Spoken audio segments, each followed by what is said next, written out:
এই ভাইজান বলছেন যে হুজুর আপনি বললেন যে বাংলাতে খুতবা দেওয়া যাবে না, বাংলাতে নামাজ আদায় করা যাবে না, তো বাংলাতে কি নিয়ত করা যাবে? নিয়ত করা যাবে?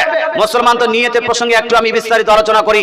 আহলে সুন্নাতুল জামাতের সমস্ত আইম্মাদের অনুযায়ী, হানাফি, শাফি, মালিকি, হাম্বলি, সুবারি অনুযায়ী নিয়ত করাটা হলো জরুরি। নিয়ত করাটা কি জরুরি? কারণটা হলো নবীজি ইরশাদ করেছেন, বুখারী মুসলিমের হাদিস এবং অন্যান্য সমস্ত প্রায় গ্রন্থে এই হাদিসটা পাওয়া যায়, ইন্নামাল আমালু বিন্নিয়াত। ইন্নামাল আমালু বিন্নিয়াত মানে হলো এই নিশ্চয়ই আমল নির্ভর করে নিয়তের উপর। আমল নির্ভর করে কিসের উপর? নিয়তের উপর।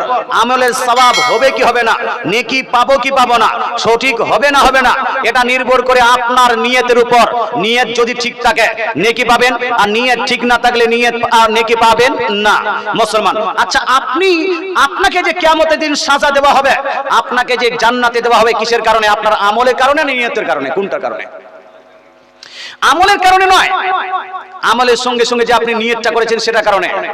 মুসলমান, কারণ মানুষকে আল্লাহ সৃষ্টি, মানুষের বডি, মানুষকে সৃষ্টি করেছেন কে? আল্লাহ। এবং মানুষের আমলগুলোকেও সৃষ্টি করেছেন কে? আল্লাহই সৃষ্টি করেছেন। সৃষ্টিকর্তা একমাত্র আল্লাহ।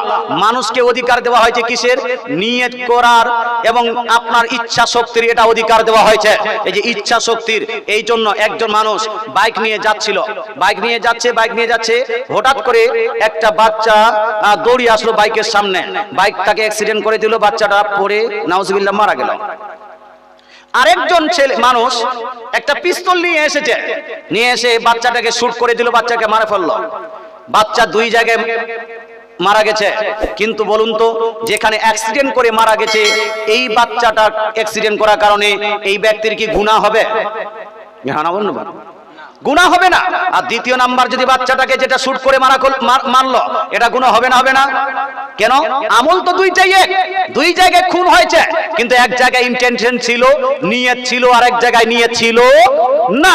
এই জন্য রাসূলুল্লাহ আরেক জায়গায় বলেন, নিয়াতুল মুমিনে খায়রুম মিন আমালিহি। মুমিনদের নিয়তটা তার আমল অপেক্ষা বেশি উত্তম। জোরে বলে সুবহানাল্লাহ। এই জন্য মানুষকে ভালো করে নিয়ত করা উচিত, ভালো নিয়ত করা উচিত। আপনি হজ্জে যেতে পারেন বা না পারেন, কিন্তু হজ্জের নিয়ত করে, আল্লাহ আমি নিয়ত করছি হজ্জে যাব, আল্লাহ আমি যাকাত দিব, আল্লাহ আমি মসজিদে যাব, নিয়তটা করেন। নিয়ত করার, আপনার ভালো কাজে নিয়ত করার মধ্যে ফ্যাসিলিটি কি আছে? মুসলমান, বলা হয়েছে ইসলাম শরীয়তে হলো এই, মানুষ যদি কেউ খারাপ কাজে, মানুষের কল্পনা আসে খারাপ কাজের, এই খারাপ কাজের কল্পনার কারণে কারো গুনাহ হয় না, যতক্ষণ পর্যন্ত না ওই খারাপ কাজটা আপনি করেছেন। কিন্তু নিয়ত যখন আপনি করে নেবেন, ভালো কাজের নিয়ত করার কারণেই আপনাকে তখন থেকে সওয়াব দেওয়া চালু হয়ে যাবে। জোরে বলেন সুবহানাল্লাহ। এই জন্য সমস্ত ইমামগণ একমত যে নামাজের ক্ষেত্রে, নামাজটা সবথেকে গুরুত্বপূর্ণ আমল। প্রত্যেক আমল নির্ভর করে নিয়তের উপর। তো নামাজ যেহেতু সবথেকে গুরুত্বপূর্ণ আমল, মোস্ট ইম্পর্টেন্ট অ্যাকশন অফ এ মুসলিমের সবথেকে গুরুত্বপূর্ণ আমল হলো নামাজ।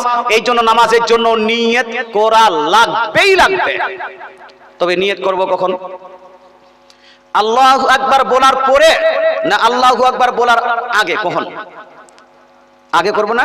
আল্লাহু আকবার বলার আগে আপনাকে নিয়ত করতে হবে, পরে করলে চলবে না। আপনি নিয়ত করবেন আগে। মুসলমান, আমি আপনাকে বললাম নামাজ স্টার্ট হয় কখন থেকে? নামাজ স্টার্ট হয় নবীজির হাদিস থেকে, তাকবীর থেকে নামাজ স্টার্ট। আর তাসলিম, তাকবীর মানে আল্লাহু আকবার বলা থেকে নামাজ স্টার্ট।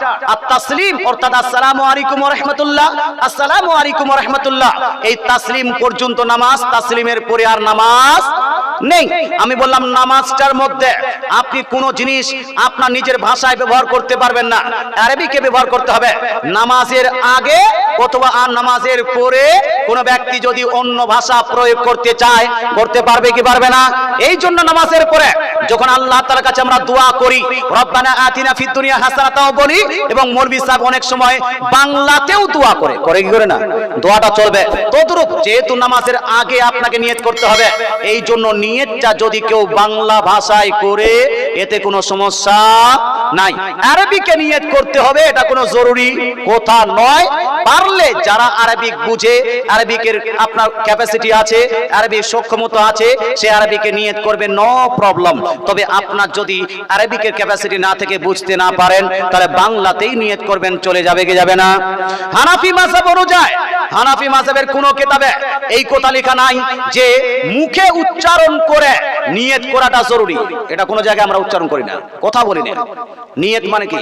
নিয়ত হলো দিলের, কালবের, আপনার কোন জিনিসের উপর পাকাপোক্তা কালবের ইরাদা করা, হ্যাঁ, মনে ইরাদা করে, এটা হলো নিয়ত। এইটা হলো জরুরি। এটা হলো কি? এটা হলো জরুরি, কালবেরটা হলো জরুরি মুসলমান। আর এটাকে আপনি ভাষায় যদি প্রকাশ করেন, হানাফি মাযহাবের অনেকগুলো স্কলার বলে যে এটা হলো উত্তম কাজ। এটা কি? উত্তম। এটা মুস্তাহাসান বা মুস্তাহাব কাজ। আপনি কলবের সঙ্গে সঙ্গে যদি মুখের সঙ্গে যদি আপনি উচ্চারণ করে নেন, এটা সবথেকে উত্তম হবে। এই জন্য আপনি আপনার নামাজ শিক্ষাগুলোতে নিয়তটা লিপিবদ্ধ পাবেন, মুখস্থ করে আমরা জবান দিয়ে বলি। কেউ যদি বাই চান্স জবান দিয়ে না বলে, যদি হৃদয়ের মধ্যে মনে মনে নিয়তটা করে নেই, নিয়ত হবে না? হবে না? নিয়তটা হয়ে যাবে, তবে উচ্চারণ করলে সবথেকে উত্তম হয়। আচ্ছা, উচ্চারণ করলে সবথেকে উত্তম কেন? তার কারণটা হলো উচ্চারণ করলে মিস্টেক হওয়ার সম্ভাবনাটা কম হয়, ভুল হওয়ার সম্ভাবনাটা কম হয়। এই জন্য অনেক উলামায়ে কেরাম, ইমামগণ বলেছেন যে উচ্চারণ করাটা ভালো। আশা করি উত্তরটা পেয়ে গেছেন। আসুন আমরা একবার আয়াত দরুদ শরীফ পড়ে একটু আলোচনা আগে বাড়িয়ে যাই। আল্লাহুম্মা